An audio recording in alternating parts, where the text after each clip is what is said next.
തായ്ലൻഡിലെ Phuket ദ്വീപിലുള്ള പത്തോങ്.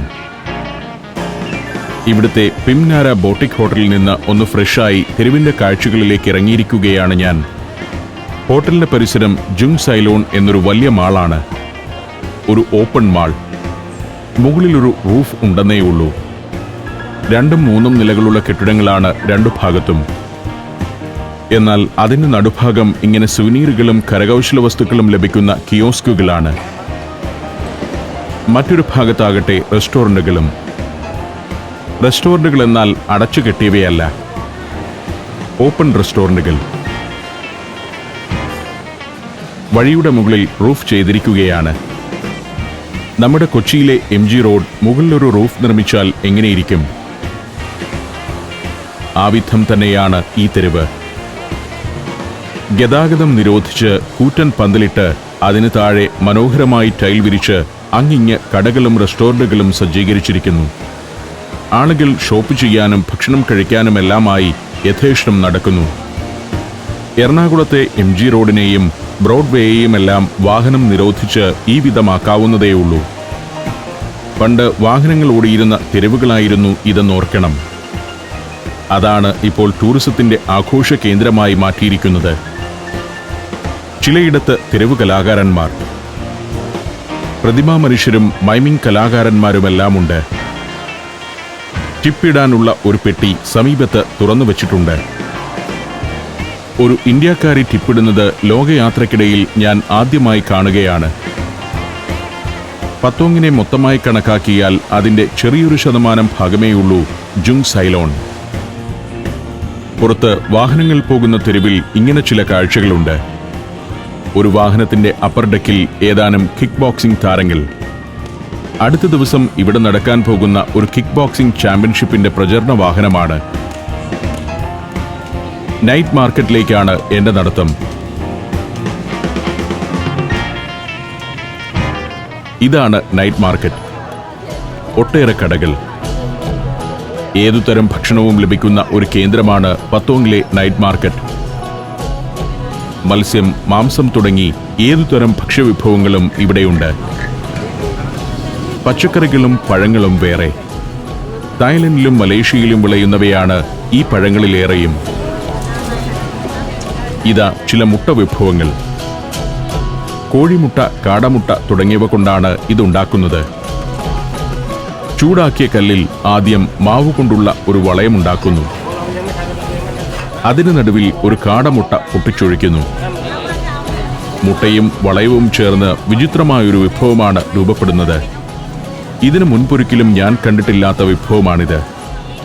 അതെടുത്ത് ഒരു പാത്രത്തിലേക്ക് മാറ്റുന്നു. ഇത്തരം വിഭവങ്ങൾ തായ്ലൻഡുകാർക്കും ചൈനക്കാർക്കും മാത്രമേ ഉണ്ടാക്കാനാവൂ എന്നെനിക്ക് തോന്നി.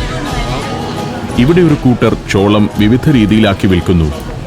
ചോളം പുഴുങ്ങിയതുണ്ട്, ചുട്ടതുണ്ട്, പോപ്കോണുണ്ട്. ചോളം മസാലയും സലാഡുമെല്ലാം വേറെ. ഈ ഇരിക്കുന്നത് പഴക്കച്ചവടക്കാരിയാണ്. ഭക്ഷണം വാങ്ങി ഇവിടെ നിന്ന് തന്നെ കഴിക്കുന്നവരുണ്ട്.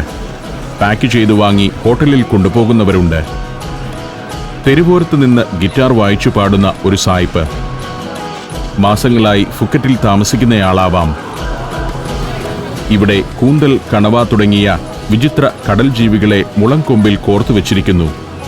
ഏതാണ് വേണ്ടതെന്ന് കാണിച്ചു കൊടുത്താൽ തത്സമയം തന്നെ ഗ്രിൽ ചെയ്തു തരും. അസാമാന്യ രുചിയാണ് ഈ വിഭവങ്ങൾക്കെല്ലാം. ഇൻഡോ ചൈന മേഖലയിലെ ഇത്തരം നൈറ്റ് മാർക്കറ്റുകളിലൂടെ സഞ്ചരിക്കുമ്പോഴാണ് നമ്മുടെ കേരളത്തിലൊന്നും വിഭവ വൈവിധ്യമില്ല എന്ന് മനസ്സിലാവുന്നത്. എന്തെല്ലാം വിഭവങ്ങളാണിവിടെ! കടൽ മത്സ്യങ്ങൾ, മറ്റ് സമുദ്രജീവികൾ എന്നിവയുടെ നീണ്ട നിര. അത് പാചകം ചെയ്യുന്നതിനുമുണ്ട് പ്രത്യേക രീതികൾ. ഞാൻ വെറുതെ പുകഴ്ത്തുകയല്ല. ഇത്രയും രുചിയുള്ള വിഭവങ്ങൾ ലോകത്തു തന്നെ മറ്റെവിടെയെങ്കിലും ലഭിക്കുക പ്രയാസമാകും. തായ് വിഭവങ്ങളുടെ പ്രത്യേകതയാണിത്. പ്രത്യേകിച്ചും ഇത്തരം നൈറ്റ് മാർക്കറ്റുകളിലെ വിഭവങ്ങൾ. പലതരം മാംസം, കടൽ വിഭവങ്ങൾ, പച്ചക്കറികൾ എന്നിവയെല്ലാമുണ്ട്. എല്ലാം ഇങ്ങനെ വളരെ ചിട്ടയോടെയും ഭംഗിയിലും മുളംകമ്പിൽ കുത്തിയൊരുക്കി വെച്ചിരിക്കുകയാണ്.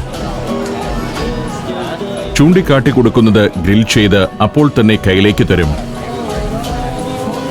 രാത്രി 8 മണിയാവുമ്പോഴേക്കും തുടങ്ങുന്ന ഈ തിരക്ക് പുലർച്ചെ 2 മണി വരെയെങ്കിലും നീളും. ഇവിടെ നൂഡിൽസിന്റെ വ്യത്യസ്ത രൂപങ്ങൾ കൂമ്പാരം കൂട്ടിവെച്ചിരിക്കുന്നു. പല വണ്ണത്തിലും ആകൃതിയിലും രുചിയിലുമുള്ള നൂഡിൽസ്. തുകയനുസരിച്ച് അത് പാത്രങ്ങളിലാക്കി നൽകും. ധാരാളം ടൂറിസ്റ്റുകൾ രാത്രി ഭക്ഷണമായി ഇതെല്ലാം വാങ്ങിക്കൊണ്ടു പോകാറുണ്ട്. ഷെല്ലുള്ള കടൽ ജീവികൾ പലയിനം. ഇതിനു മുൻപ് കണ്ടിട്ട് പോലും ഇല്ലാത്ത തരം ജീവികളെ ഇവിടെ കാണാം. ഭക്ഷണം കഴിക്കുക എന്നതിനപ്പുറം ഇതെല്ലാം ഇങ്ങനെ കണ്ടു നടക്കുന്നത് തന്നെ രസമാണ്. നൂറുകണക്കിന് ആളുകളാണ് ഇവിടെ ഭക്ഷണശാലകളിൽ ജോലി ചെയ്യുന്നത്. മീനും മാംസവും വെട്ടിയൊരുക്കുന്നവർ, പാചകം ചെയ്യുന്നവർ, ഓർഡർ അനുസരിച്ച് ഭക്ഷണം പാക്ക് ചെയ്തു നൽകുന്നവർ. വലിയ കച്ചവടം തന്നെ നടക്കുന്നുണ്ട് ഓരോ ദിവസവും പത്തോങ്ങിലെ നൈറ്റ് മാർക്കറ്റിൽ. ഭക്ഷണ വൈവിധ്യം എന്തെന്ന് അറിയാനും അനുഭവിക്കാനും മലയാളികൾ ഫുക്കറ്റ് വരെ പോകുന്നതിൽ നഷ്ടമില്ലെന്നാണ് എൻ്റെ അഭിപ്രായം. ഇത് ഒരുതരം ചെറിയ ഒക്ടോപ്പസ് ആണ്. കനലിന് മീതെ അതങ്ങനെ പൊരിഞ്ഞുകൊണ്ടിരിക്കുന്നു. ഒരു പ്രത്യേക മസാലക്കൂട്ട് പുരട്ടിയ ശേഷമാണ് ഇതെല്ലാം ഗ്രിൽ ചെയ്യുന്നത്. ഒരു ഭാഗത്ത് പലതരം കക്കകൾ, ചെറിയ ഞവണിക്ക മുതൽ കൂറ്റൻ ശംഖ് വരെയുണ്ട്. വെജിറ്റേറിയന്മാർ ഭക്ഷണം കഴിക്കാനായി തായ്ലൻഡിലേക്ക് പോകാതിരിക്കുന്നതാണ് ബുദ്ധി. എന്തും തിന്നാമെന്ന ധൈര്യവുമായി ചെല്ലുന്നവർക്കായി ഇവിടെ വിഭവങ്ങൾ അനവധി. വെജിറ്റേറിയൻ വിഭവങ്ങൾ ഇല്ലെന്നല്ല, ഏത് വിഭവവും ഉണ്ടാക്കുക വിചിത്രമായ രീതിയിലായിരിക്കുമെന്ന് മാത്രം. വാഴയ്ക്ക ചുട്ടു തിന്നുന്ന പതിവ് പണ്ട് കേരളീയ നാട്ടിൻപുറങ്ങളിൽ ഉണ്ടായിരുന്നു. ഇവിടെ വാഴയ്ക്ക ഗ്രില്ല് ചെയ്യുകയാണ്. സഞ്ചാരികൾക്ക് ഇതൊരു ആഘോഷവേദിയാണ്. വൈവിധ്യമാർന്ന ഭക്ഷണം വാങ്ങി തിന്നുകൊണ്ട് നടക്കുന്നവരെയും പാക്കറ്റുകളിലാക്കി കടന്നു പോകുന്നവരെയും കാണാം. ആദ്യത്തെ കടയിൽ നിന്നൊന്നും ആരും ആദ്യമേ തന്നെ ഭക്ഷണം വാങ്ങില്ല. ഒരറ്റം മുതൽ മറ്റേ അറ്റം വരെ ഒന്ന് നടക്കും. ഏറ്റവും ഇഷ്ടമുള്ള വിഭവം കണ്ടുപിടിക്കാനുള്ള നടത്തം. അത് കഴിഞ്ഞ് പോയ വഴിയിലൂടെ തിരികെ നടക്കും. ഈ സമയത്താണ് നേരത്തെ കണ്ടുവച്ച ഇഷ്ടവിഭവം വാങ്ങുക. പലരും രാത്രി 7 മണിക്ക് ഓരോ കടകളിൽ നിന്നായി വിഭവങ്ങൾ വാങ്ങി തിന്നാൻ തുടങ്ങിയാൽ പുലർച്ചെ 1 മണിവരെയെങ്കിലും തുടരും പരിപാടി. നാം സാധാരണ കാണുന്ന തരം മീനുകളുമുണ്ട് ഇവിടെ. വിചിത്രമായ വിഭവങ്ങളോടാണ് ഇവിടെ എത്തുന്ന ആളുകൾക്ക് പ്രിയം. തട്ടുകടകളാണെങ്കിലും ഇതിനെല്ലാം മിനിമം ക്വാളിറ്റിയുണ്ട്. നല്ല വൃത്തിയും ഗ്രിൽ ചെയ്യുന്നതിനും മറ്റും ഒരു ശാസ്ത്രീയതയുമുണ്ട്. തട്ടുകടകളുടെ പ്രൊഫഷണലിസം കൂടിയാണ് ഇവിടെ ഞാൻ കണ്ടറിയുന്നത്. ജംബോ പ്രോൺസ്, ഷ്രിംപ് എന്നിങ്ങനെ വിവിധങ്ങളായ ജീവികൾ ഇവിടെയുണ്ട്. ഞണ്ടും കൂന്തലുമെല്ലാമുണ്ട് കൂടെ. സ്റ്റാളിനടുത്തു തന്നെ നിന്ന് കഴിക്കുകയല്ല. മാർക്കറ്റിന്റെ ഒരു ഭാഗത്ത് ഇങ്ങനെ മേശക്കസേരകൾ നിരത്തിയിട്ടിട്ടുണ്ട്. സ്റ്റാളുകളിൽ ഓർഡർ ചെയ്ത് ഇവിടെ കാത്തിരുന്നാൽ ജീവനക്കാർ വിഭവം ഇവിടെ കൊണ്ടുവന്നു തരും.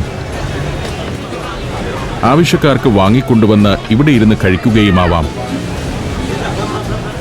തായ്ലൻഡിലേക്ക് ആളുകൾ പോകുന്നത് സെക്സ് ടൂറിസത്തിനാണെന്ന ഒരു അബദ്ധധാരണ മലയാളികൾക്കുണ്ട്.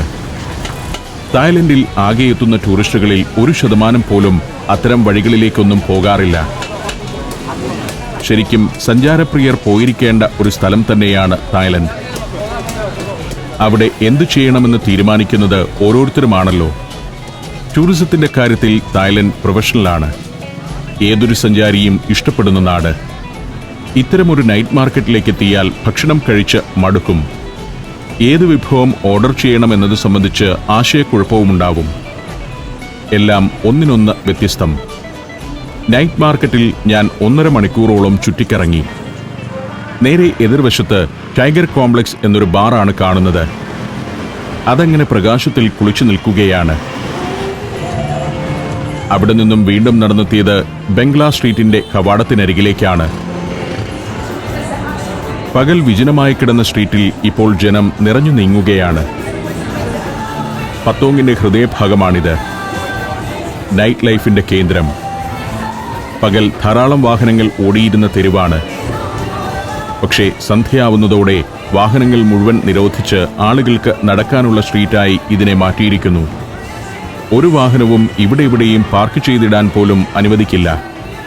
പൂർണ്ണമായും ഒരു വാക്കിംഗ് സ്ട്രീറ്റ്. പതിനായിരക്കണക്കിന് ആളുകൾ നിറഞ്ഞൊഴുകുന്ന ഒരു പൂരപ്പറമ്പ് പോലെ ഇവിടം മാറിക്കഴിഞ്ഞു. അതിലെ ഞാനിങ്ങനെ നടക്കുമ്പോൾ ഇതാ അർദ്ധനഗ്നരായ ഏതാനും കോമളാംഗികൾ ബ്രസീലിയൻ സാമ്പാ നർത്തകരുടെ വേഷവുമായി അങ്ങനെ നിൽക്കുന്നു. കുറേ ആളുകൾ അവർക്കു ചുറ്റും കൂടി നിൽപ്പുണ്ട്. അടുത്തു ചെന്നപ്പോഴാണ് എനിക്ക് കാര്യം മനസ്സിലായത്. ഇത് ശരിക്കും സ്ത്രീകളല്ല, ലേഡി ബോയ്സാണ്, ഭിന്നലിംഗക്കാർ. പ്രത്യേക ചികിത്സയിലൂടെയും ഓപ്പറേഷനിലൂടെയുമെല്ലാം സ്ത്രീരൂപം നേടിയെടുത്തവർ.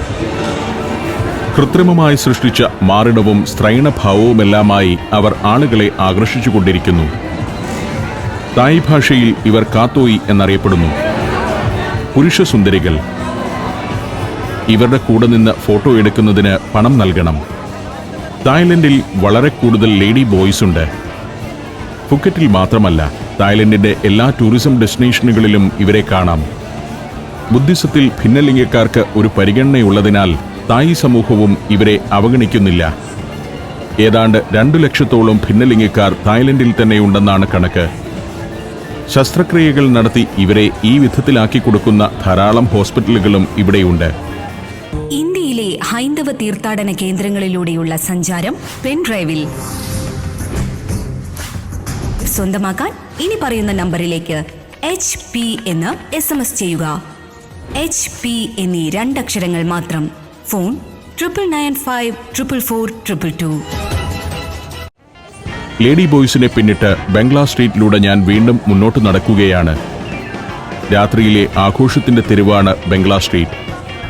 ഒരു സാധാരണ മലയാളിക്ക് സങ്കല്പിക്കാൻ കഴിയാത്ത ആഘോഷങ്ങളുടെ തെരുവ്. കുടുംബത്തോടെ ടൂറിസ്റ്റുകൾ വന്നണയുന്ന ഒരിടം. തെരുവിലൂടെ മാന്യമായി നടക്കേണ്ടവർക്ക് അതാവാം.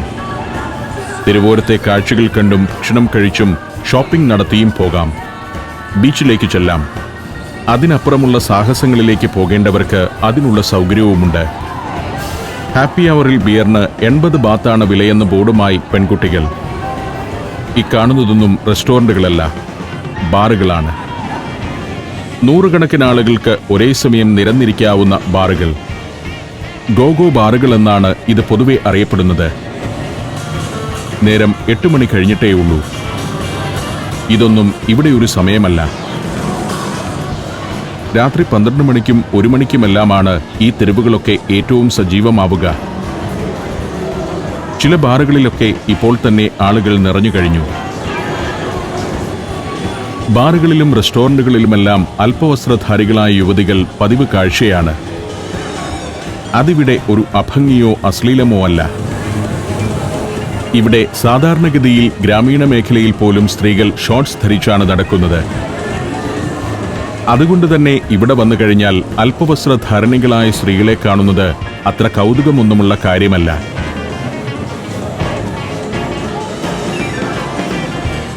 ധാരാളം നൈറ്റ് ക്ലബ്ബുകളുണ്ട്. അവിടേക്ക് ആളുകളെ ആകർഷിച്ചു കയറ്റാൻ നിൽക്കുന്നവരാണ് ഈ തരുണീമണികൾ. പല റെസ്റ്റോറൻറ്റുകളിലും ബാറുകളിലും ഇങ്ങനെ ലൈവ് സംഗീതം പൊഴിക്കുന്ന ഗായക സംഘങ്ങളുണ്ട്. അവിടേക്കും ആളുകളെ വിളിച്ചു കയറ്റാൻ പെൺകുട്ടികൾ നിൽക്കുന്നു. തെരുവിൽ ഈ നിൽക്കുന്ന യൂണിഫോം ധാരികൾ പല പല പരിപാടികൾക്ക് സഞ്ചാരികളെ ചേർക്കുന്നവരാണ്. അത് നാളത്തെ ടൂറുകളാവാം, ഇന്ന് തന്നെ ഇവിടെ നടക്കുന്ന ചില ഷോകളാവാം. നൈറ്റ് ക്ലബ്ബുകളിലേക്ക് ആളുകളെ ക്ഷണിക്കുന്നവർ, ബിയർ പബ്ബുകളിലേക്ക് കയറാൻ പ്രലോഭിപ്പിക്കുന്നവർ എന്നിങ്ങനെ പലരുമുണ്ട് തെരുവിൽ.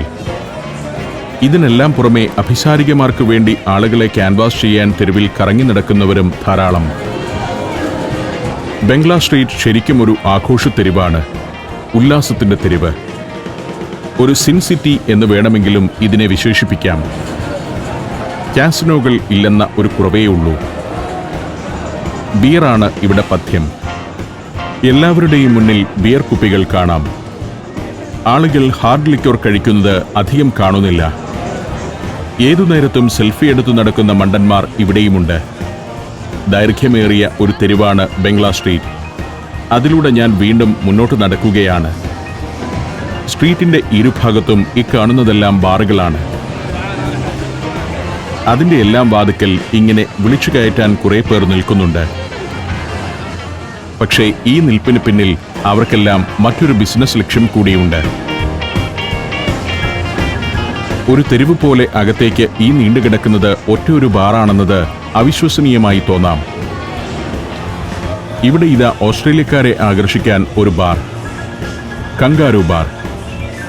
ഓസ്ട്രേലിയയിൽ നിന്ന് ധാരാളം സായിപ്പുമാർ ഫുക്കറ്റിൽ എത്തുന്നുണ്ട്. ഈ സ്ട്രീറ്റ് മുഴുവൻ ബാറുകളാണ്.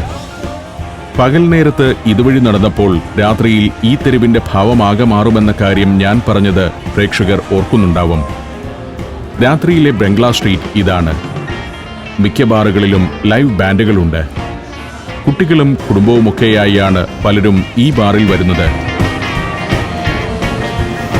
ലൈവ് ബാൻഡ് കാണണമെന്നുണ്ടെങ്കിൽ ഇവിടെ കയറിയിരിക്കാം. മദ്യം വാങ്ങണമെന്നൊന്നുമില്ല. ഒരു ജ്യൂസ് വാങ്ങി മുന്നിൽ വെച്ചിരുന്നു കൊണ്ടും സംഗീതം ആസ്വദിക്കാം. ബാറുകളിലേക്ക് മാത്രമല്ല, ഷോപ്പിങ്ങിനും ഇവിടെ ധാരാളം ആളുകൾ എത്തുന്നുണ്ട്. ധാരാളം കടകൾ, കൊതിപ്പിക്കുന്ന വസ്തുക്കളാണ് വഴിയോരത്തെ കടകളിൽ വിൽക്കാൻ വെച്ചിരിക്കുന്നത്. അതിനിടയ്ക്ക് ഒരു മഹാരാജ ടെക്സ്റ്റൈൽസും കണ്ടു. ഒരു ഇന്ത്യക്കാരൻ്റേത് തന്നെയായിരിക്കാം. ഇരുളും തോറും തെരുവിൽ ടൂറിസ്റ്റുകളുടെ എണ്ണം കൂടി വരുന്നു. കുട്ടികൾ, യുവാക്കൾ, മധ്യവയസ്കർ, വൃദ്ധർ എല്ലാവരുമുണ്ട്. നമ്മൾ മലയാളികൾക്ക് മാത്രമാണ് തായ്ലൻഡിൽ കുടുംബസമേതം പോകുന്നതിനോട് അത്ര പ്രതിപത്തിയില്ലാത്തത്. ഒരിടത്തെത്തുമ്പോൾ കാഴ്ച ഇതാണ്. ഒരു വിസ്കിക്ക് വേണ്ടിയുള്ള സാഹസമാണിത്. 2 മിനിറ്റ് നേരം ഈ ബാറിൽ തൂങ്ങിക്കിടന്നാൽ ഒരു കുപ്പി വിസ്കി കിട്ടും. വിസ്കിക്ക് വേണ്ടിയാണോ മറ്റുള്ളവർക്ക് മുന്നിൽ ശൂരത്വം പ്രകടിപ്പിക്കുന്നതിനു വേണ്ടിയാണോ എന്നറിയില്ല, ഒരു തരുണി ബാറിൽ തൂങ്ങിക്കിടപ്പുണ്ട്. തുടക്കം കണ്ടപ്പോൾ അവൾ 2 അല്ല 5 മിനിറ്റ് വരെയെങ്കിലും തൂങ്ങുമെന്നാണ് ഞാൻ കരുതിയത്. പക്ഷേ 30 സെക്കൻഡ് കഴിഞ്ഞപ്പോഴേക്കും അവൾ കൂവാനും നിലവിളിക്കാനും എല്ലാം തുടങ്ങി.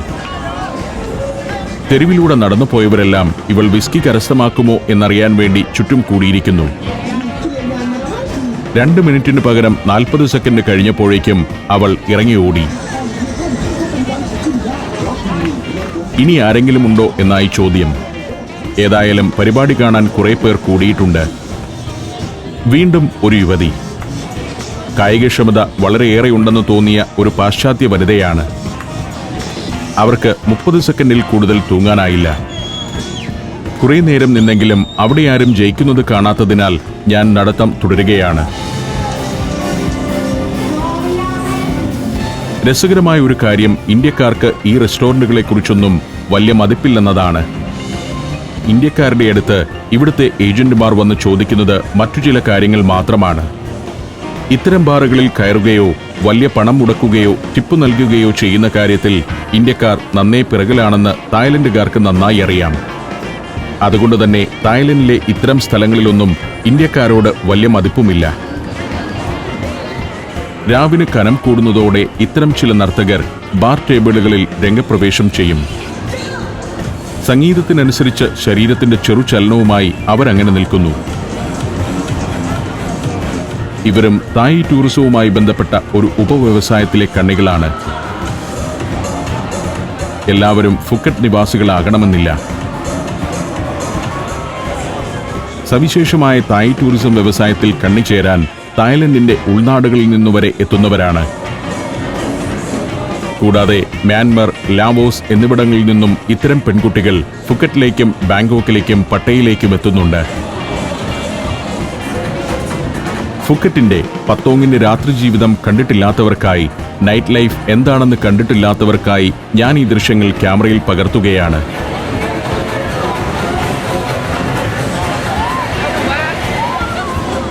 തെരുവിലെ ജനപ്രവാഹത്തിന് ഒരു കുറവുമില്ല. രാത്രി 12 മണിയാവുമ്പോഴേക്കും സൂചി കുത്താൻ ഇടമില്ലാത്ത വിധം ഇവിടെ ആളുകൾ വന്നു നിറയും. അതിൽ ഏത് പ്രായക്കാരെന്നൊന്നുമില്ല. ഇവിടെയുമുണ്ട് ഏതാനും സുന്ദരി വേഷമണിഞ്ഞ സുന്ദരന്മാർ. ഇവരും കാത്തോയികൾ തന്നെയാണ്. വേഷം കെട്ടി തെരുവിലിങ്ങനെ നിന്ന് ഫോട്ടോയ്ക്ക് പോസ്റ്റ് ചെയ്യുന്നതിലൂടെ ഇവർക്ക് നല്ല വരുമാനം ലഭിക്കുന്നുണ്ട്. അതുതന്നെയാവാം ജീവിതമാർഗം. അവരുടെ ആ ചിരിക്കുന്ന മുഖത്തിനു പിന്നിൽ കരയുന്ന മനസ്സുണ്ടെന്ന കാര്യം കാണാതെ പോകരുത്. മതവ്യത്യാസമൊന്നുമില്ല. തട്ടമിട്ട മുസ്ലിം യുവതികൾ വരെ ബംഗ്ലാ സ്ട്രീറ്റിലൂടെ കാഴ്ചകൾ കണ്ടും ഫോട്ടോകൾ എടുത്തും നടക്കുന്നു. തെരുവുകളിലൂടെ ദീർഘമായ ഒരു കറക്കത്തിനു ശേഷം ഞാൻ ഇനി തിരികെ ഹോട്ടലിലേക്ക് നടക്കാമെന്ന് തീരുമാനിച്ചു. ഇന്നലെ രാത്രിയിൽ തുടങ്ങിയ യാത്രയാണ്. കൊച്ചിയിൽ നിന്നും അർദ്ധരാത്രിക്കായിരുന്നു ഫ്ലൈറ്റ് എന്നതിനാൽ തീരെ ഉറങ്ങിയിരുന്നില്ല. ഇന്ന് പകൽ മുഴുവൻ ചുട്ടുപൊള്ളുന്ന വെയിലിലൂടെ നടന്നുള്ള ദീർഘമായ ചിത്രീകരണവുമായിരുന്നു. 40 ഡിഗ്രി സെൽഷ്യസാണ് ഇവിടെ ചൂട്. രാത്രിയായപ്പോഴേക്കും ആകെ തളർന്നിരിക്കുന്നു. നൈറ്റ് മാർക്കറ്റിൽ നിന്ന് വാങ്ങിയ ഭക്ഷണവുമായാണ് നടത്തം. മുറിയിൽ ചെന്ന് ഒന്നുകൂടി കുളിക്കണം, ശരീരം തണുപ്പിക്കണം, ഭക്ഷണം കഴിക്കണം, പിന്നെ ഉറങ്ങണം.